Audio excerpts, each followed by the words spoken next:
and Lord of Lord. A very beautiful evening, night, and morning to all of you who are watching us through this live stream. So, Assalamu alaikum everyone, and I welcome all of you and Miss Yona to my show Whispers of Wisdom. So, everyone sit back, listen closely, and let's dive into the conversation. So, today's my guest is Yona, and she is the member of Rehan Foundation, and she's also with us in our night shift class, AI Coding Academy. So, Assalamu alaikum, Yana. How are you doing today? Hello, Abdullah. Thank you for the invitation. I'm fine. Thank you. Okay. Thank you, Yana, for giving your time to me. So, let's dive into the session. So, can you tell me a little bit about your professional background and how you get started in your field? Hmm. Professional background. Okay. I to actually go back to my studies. I studied management of travel agencies at Hotel Academy in a very small town, spa town in Slovakia. After studies, I moved to Czech Republic and worked shortly in IT company, just in administration as a first job. And then I got married, and I had a little break with kids, and I was helping my ex-husband back then in paragliding company. We were producing paragliders and having also a paragliding school. I stayed there for 20 years and then returned back to Slovakia to take care of my parents' medical needs. And I was working remotely for a telecommunication company and also helping Rehan Foundation a little bit from the start in the back space, in the background. Um, Financial things, administration, and now I'm helping Rehan School uh, mostly with interviews right now. Yeah, that's the professional background. I imagine Okay. that young people today have like much more working experience and a very diverse experience, but maybe for older generation, it's like that. No, you still have too much experience. I think that. So, okay, next, my question is like you recently started a role at Rehan Foundation. Can you share like what responsibilities are you having in that and how you came to know about Sir Rehan? In the beginning, it was mostly administrative task, administration, financial management. Mm, and now I'm helping with interviews at Rehan School, and so we have just started. There's this project of interviewing principals, facilitators, and pioneer students for now. So yeah, I actually know Rehan Foundation for maybe 10, 11 years. So I've seen some interesting projects during the time, and Rehan School is quite new. I think it's like 4 years maybe there, but artificial intelligence also changed the shape of Rehan School as well. So yeah, it's interesting to follow these projects and to be inspired by them. Oh, that's good to hear. So I think almost you have conducted more than 15 interviews. So are you enjoying in 40, conducting the interviews and like, I think 40. oh, 14. So tell me that what challenge did you face while conducting the interviews and how did you enjoy these interviews?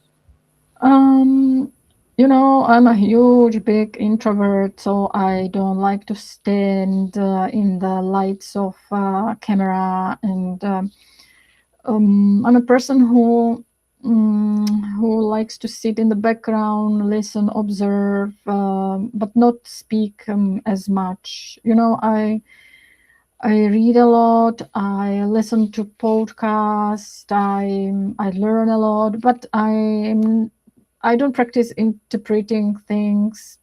sharing what I have learned. So that's not my piece or piece of cake, we could say.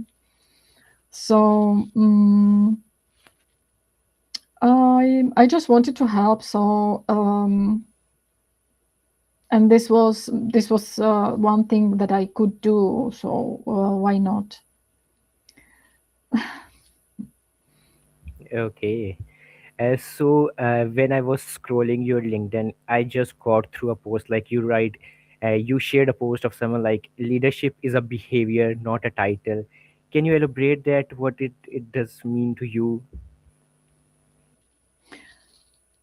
Yeah, well, we have different kind of leaders all around the world. You can see, the presidents, and they carry the title, but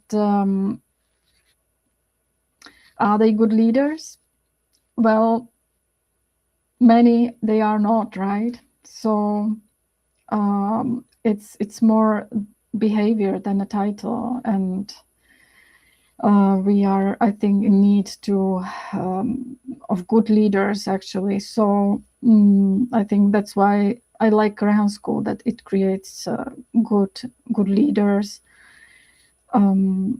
which don't take a leadership as a title, but really by behavior. And I don't want to go to the details, and give the names out there who I consider bad leaders and who I consider good leaders. But certainly, um, certainly, people know, I think. Oh, good. I have read the book. I think Leaders Eat Last, from Simon Sinek. It's very inspiring book, and there are many examples from business, even from business field. Uh, he is mentioning many companies and example of good leadership. And so you can imagine, good leader is that one who actually eats last and let other people under him to actually eat first. And if you see the leaders around the world, you can say exactly who is good leader. Yes, you are right. I agree with you.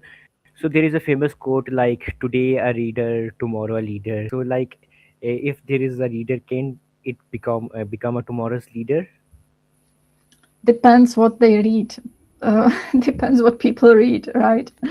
They should probably read good books to become good leaders. But it, even though you read something, like me, for example, I read a lot, but then you have to exercise what you have learned, right? You have to practice it, you have to live it.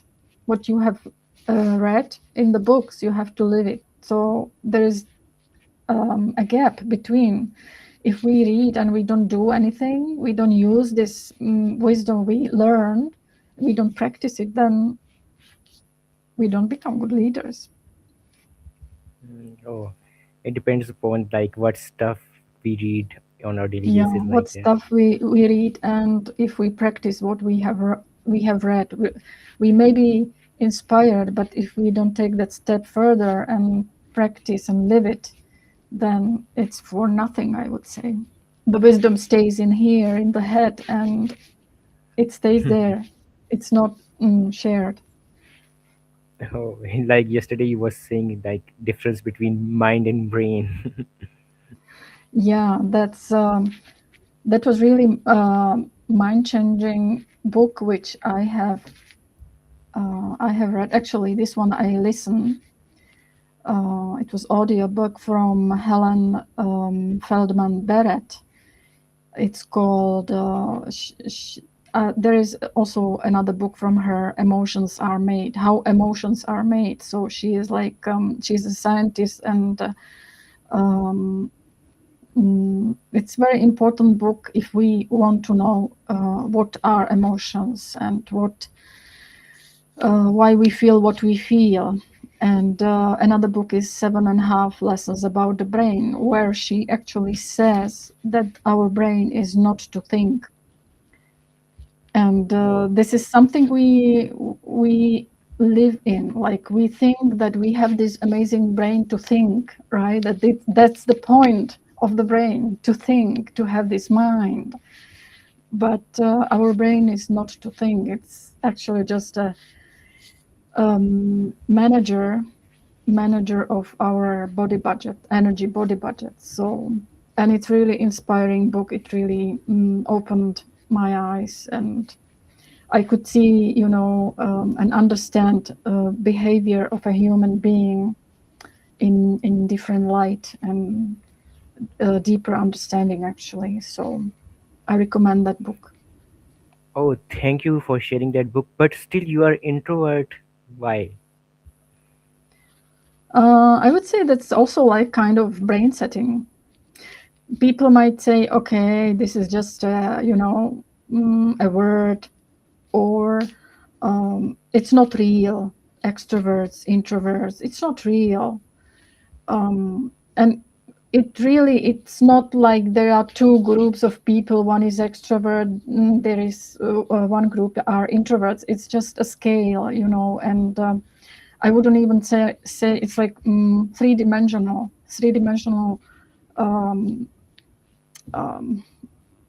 space we are moving when we want to determine which person is extrovert, which person is introvert. I can be extroverted, for example, when I'm with people who are also introverted. I can be the one extrovert in that group. But if we have group of extroverts, mm, it's energy consuming for me. Hmm. Depends. It's really Yeah, very complex. yeah. I think I also can be act as introvert and extrovert both sometimes.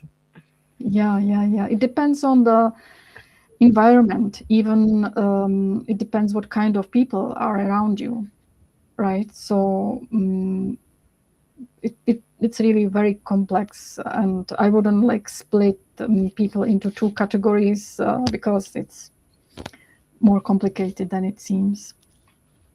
But Oh, in yeah. our ordinary talk, of course, we use this extrovert introvert thing, and just to describe that approximate type of personality.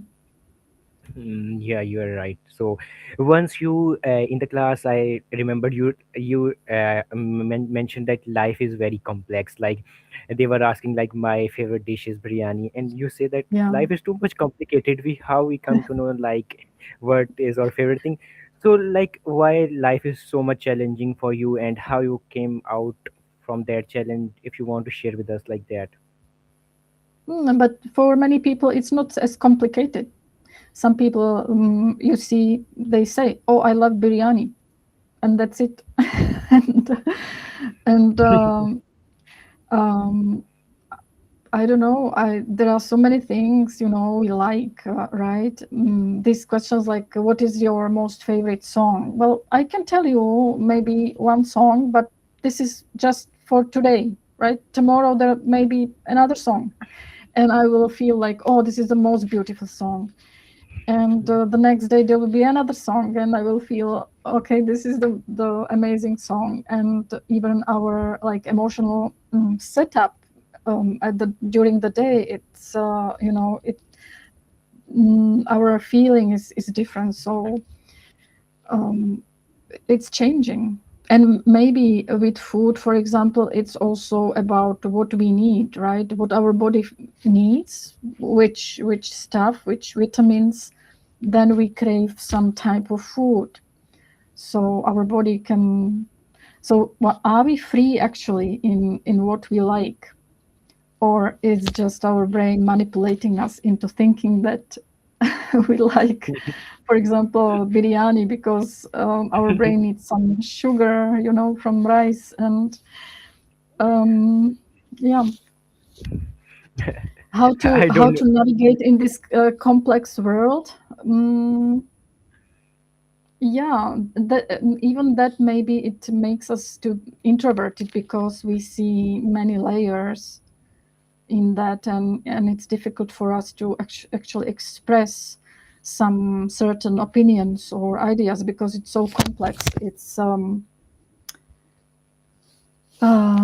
it's difficult to say, one word, or it's difficult to say some summary of that also. Oh yeah, you're right. I don't know why, but Pakistani peoples are always fond of biryani. Even more new dishes comes, but still stuck on biryani. Yeah, I know many people, even my parents, they probably don't like to experiment. Uh, I don't know why. I'm so curious, if I travel, I'm so curious about other dishes, like cuisine and types of vegetables and fruits, and it's mind blowing. Um, I I have to ask you, but as I don't remember that name of the fruit in Pakistan. It looks like lime, the green lime, lemon. Mm. So when I visited Pakistan, I saw on the table like big bowl of these limes, and I was like, "Why you need like such a big bowl, like so many? Why you need so many? Are you going to cook something or preserve them?" And they told me that this is this fruit, and it tastes like grapefruit. And I said, "How Oh. can it taste like grapefruit? It looks like lime." And my brain was saying, "This is lime." So I cut it, and I was going to eat it, and I was expecting that lemon fruit, but suddenly there was no lemon fruit. That was grapefruit. So Mm. I was just observing my brain, how my brain is actually making sense from it and is confused. Like this should really taste like lime. Why it's tasted like grapefruit? So um, yeah. Okay. So moving on to the next question, like, should we take risks in our life, or we should wait for the miracles, like the things happen by itself, or we should take risk in our life? That's also, I think, depends on our personalities. I'm, for example, the person who doesn't take risk, doesn't want to take risk, and when I make a decision, I want to like research and plan and um, just to have enough information to make a reasonable decision.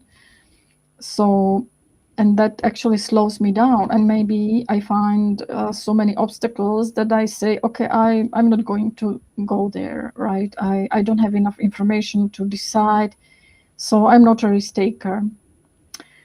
um, if I was, maybe I would be more successful. I would be some businessman or something, but no, I'm not. So I really don't know how to answer this question. um, because for me and in my life always there was this step, to make that step and create something was probably missing. Maybe the fear, or and my family, my family background, they are not businessmen. They were um, all having jobs, and no entrepreneurial um, people around me in the family, in the extended family. So I wasn't living in that environment where I could actually some download this software, in my brain. So no, I'm not risk taker, and I don't know. From my point of view, I would advise to research and have this information to make a reasonable decision. And risk is not for me. uh, okay. So my next question is you to you is like every day we listens and we hear. So do you think like listening and hearing are both same, or they're different things for you? Yeah, it's of course it means different. Like hearing is if you hear the sound, listening is if you really listen what the other people are saying, and even in listening are like um, two different options. Like you can listen and not really know what the person is saying, and you listen just to answer the question, or you can really listen to the person what the person is saying, and you can think about that.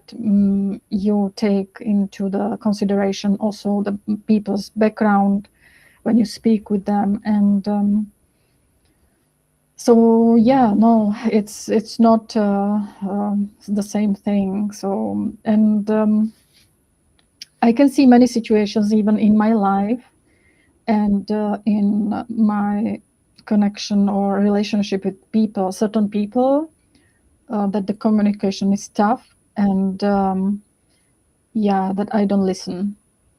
So in this particular um, field, I feel that I lack some patience, and that I should listen to people. Today I have read an article about that actually. That we should learn how to listen to the people and really listen, not to answer, but like understand what the person is saying and why. Yeah, listening is also a skill. If we want to become effective listener, like we have to understand and we have to analyze, critically analyze and evaluate that concept. And I was also learning somehow like there are more types of listening, like empathetic listening, superficial listening, comprehensive listening. There are more types if we go deep dive into it, so we can become an active listener. Yeah. It's also It's very difficult, right? Because people have different relationships with people, with certain people, and some communication may be difficult. Some communication is like easygoing. So um, we should challenge ourselves to listen even to people we don't like or we don't agree with. Yeah. you are right. I agree. So, are you you love silence? Um, yes. Yes, I would say so. Yeah, because it's Generally written speaking. it's written in your profile. Mhm. Like I'm also a silent type of person. So, can we work hard in silence without letting anyone know about that and without seeking help? You know, silence.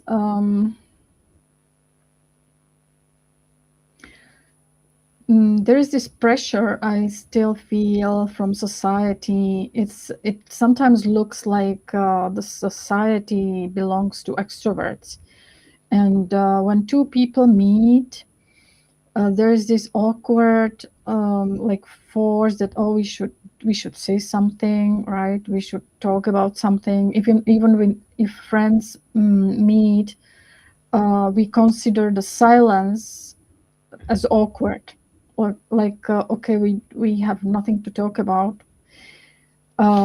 So that's why that sentence was interesting for me, that we actually can consider silence between two people who meet as normal. Why it's not normal, you know? That's why I put it on the Facebook, and we can still debate it.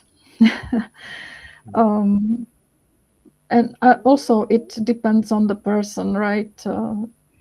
People, um, some people maybe don't like silence because they are full of thoughts. They don't like to they can feel lost in their thoughts, and that's why they rather go and speak and interact with other people or listen to music.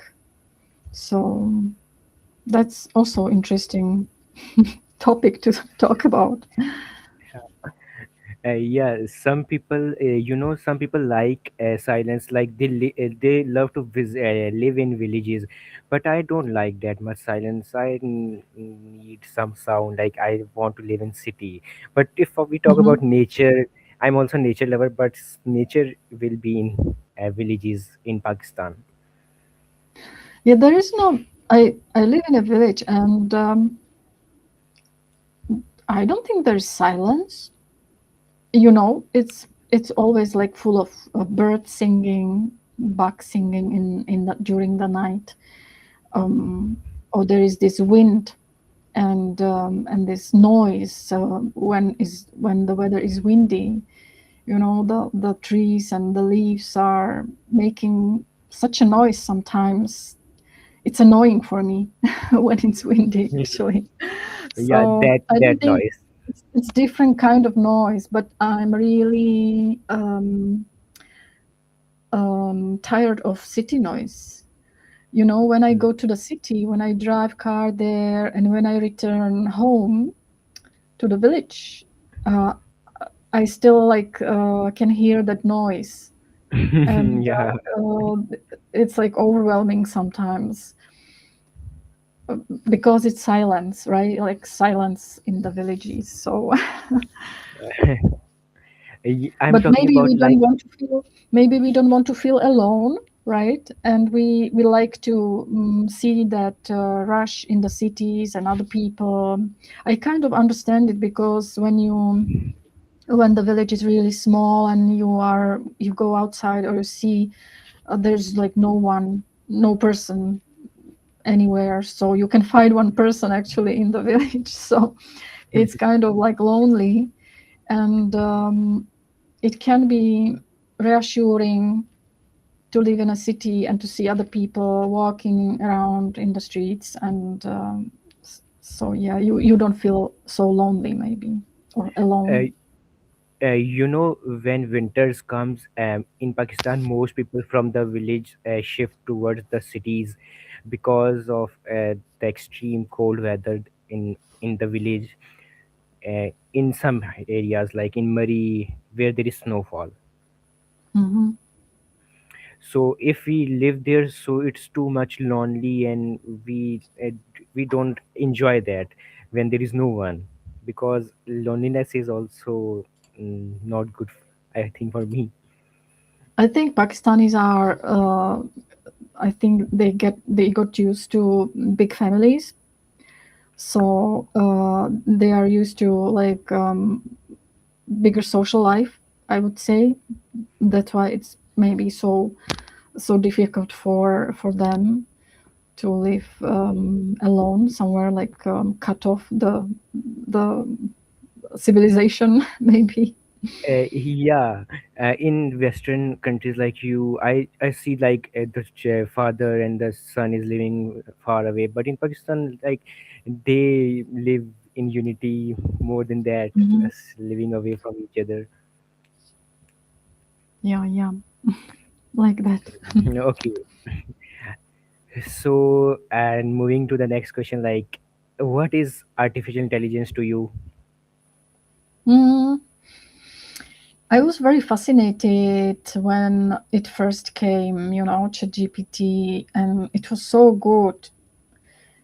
I mean, it was amazing, right? I knew only Alexa back then, or Siri, and ChatGPT was really different level. So I was shocked, and I was like, oh wow, like it can give such amazing answers, and even speak very soon, like in Slovak language, not without mistakes, but still it was really big deal. And then all these disruptions, fortunes came, and people speak about artificial intelligence, and it's a tool, and again it depends on people how they use it, and again they will misuse it. And any software actually out there, it's really important. People who make the software, it should be really good quality people, and I don't see this big tech US companies, AI companies, to actually care about that disruption. They go around the world and they talk about disruption, right? That what will happen, and but they are responsible for that as well. And I still believe that regulations actually can make that the disruption less painful for people. And I don't see these big tech owners to actually care about that, or um, do something so that the disruption will be less painful for people. Actually, I can see they only care about competition. So I feel like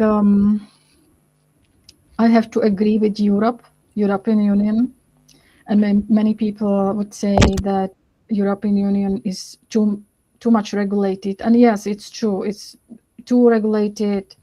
It's therefore it's low, and many people dislike it. And yes, many tech companies and startups therefore leave for US Silicon Valley, right? The right environment for the great success. But I think it's the right path to for European Union to have regulations. And maybe you have heard, about um, Elon Musk, and today that there was some raid, and French police raided the headquarters of the X platform, Elon Musk platform. So I don't see these people, even Mark Zuckerberg, they don't feel accountable for what's happening on their platforms. There's a lot of scam, there is a lot of disinformation, propaganda is going on, and so I still say that it's important to teach our students, our kids, to learn how it works, the phones, artificial intelligence, digital tools, so they can really grow on that in that field and understand it better. But I also say that we have to protect them a little bit, and that the regulation is needed. So I believe that these regulations can actually, slow down us a little bit, and make those big tech firms accountable for what they are creating, so that disruption, which is already happening, will be less painful for people. Oh, wonderful. Yeah, I agreed. So, I recently had an eye surgery, and, artificial intelligence too much. Like, the whole process is done through the machines, and like using cameras, the doctor seeing the cameras and how to put laser in the eyes. All there is a 3D view of that through the machines. Yeah. And meanwhile, there is also expert system in artificial intelligence, like it contains all the information of diseases. If there is a expert system in medical diagnosis system, like it will have all the symptoms, all the disease in it, and when the user or the patient will come, it will put its symptoms over there, and it will draw the conclusion whether what you have. No, yeah, artificial intelligence is too much the high level. Yeah, So I I totally agree. think Like I'm artificial almost intelligence done. can be really good, but should be also over like it would be amazing for doctors and scientists, but there must be some verification process as well. So I'm curious about how it will actually end, not end, but how it will proceed, and how we will manage to navigate through this. Yeah, everyone is curious about that when there will be super and general artificial intelligence. So Yana, my second last question to you is like, what maturity means to you? Like, when a child usually mature in his life, like. Hmm. Maturity. You know, there are people around me in their 60s, 70s, 80s, and they don't seem sometimes mature. It's also like complex. In what exactly we are mature? Well, I think people actually would need to really be more mature in our emotions, in understanding how our brain works, why we behave the way we behave, why we reacted angry in that situation. Be kind of a little psychologist or therapist for ourselves. We should really become a little bit more professional in this field. That I would say it's like the biggest step towards maturity. And there are many books who can actually help us. And again, we can read many books and we will be really inspired, but then we have to go and practice it. And it's difficult, really. Mhm. And even though I read the books and I'm saying, oh, and even though I'm actually able to identify the biases, I'm able to I fail, I'm biased person. Still, even though I can identify it and I can reason like, okay, I behave this way because of this, but then I have to go, and in next situation I should actually improve, right? And I should actually show that I can practice this and I can improve and be better in this field. So Yeah, I think like for self improvement and for growth, reading books is essential. mm, Uh, okay, Yana, so please give me advice or my audience a wonderful advice that you want to share with all of us. hmm, I don't feel that professional to give advice. You know, we have different needs in different situations. Mm, just be strong. Whatever you go through, just be strong enough to continue step by step. Try to make another day better, and um, mm, I would like to see, the population on our planet Earth to be once like one race, as it really it is. When you look from the space, we are just, one humankind on that planet. So we made it too complicated, maybe, to have different ideas, ideologies, and beliefs. But that's how human brain is, and but I think that actually makes us better.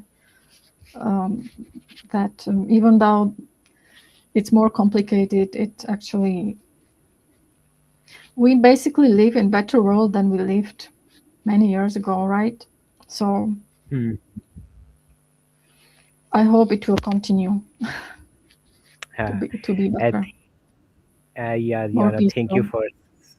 thank you for wonderful advice, and once again, thank you so much for giving your precious time to my show. And it was a very wonderful, amazing discussion with you.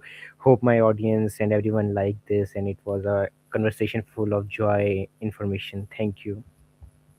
Thank you very much, Abdullah. It was really very, very nice conversation talk. Thank you, Abdullah. And thank you for Okay, everyone watching. thank you. Okay, wonderful audience. We are ending the live session over here. Hope you enjoyed this session. Please continue with me for the another session.